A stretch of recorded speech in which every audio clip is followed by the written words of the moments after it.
ಜನುಮವೇ ಆಹ ದೊರಕಿದೆ ರುಚಿ ಸವಿಯಲು.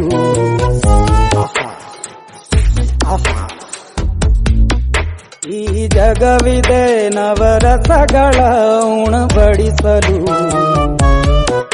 ಬಿಸಿ ಬಿಸಿ ಇದೆ ಬಿಸಿ ಬಿಸಿ ಇದೆ ನಳಪಾಕ ದಿನ ದಿನ ನೂತನ. ಈ ಬಿಸಿಯುವಾರುವ ಮೊದಲೇ ಎಲ್ಲರ ಜೊತೆಯ ಮೆಲ್ಲುವ ಕಲೆಯ ಜೀವನ ಜನುಮವೇ. ಈ ಜನುಮವೇ ಆಹ ದೊರಕಿದೆ ರುಚಿ ಸವಿಯಲು. ಈ ಜನುಮವೇ ಆಹ ದೊರಕಿದೆ ರುಚಿ ಸವಿಯಲು. ಈ ಜಗವಿದೆ ನವರಸಗಳ ಉಣಬಡಿಸಲು.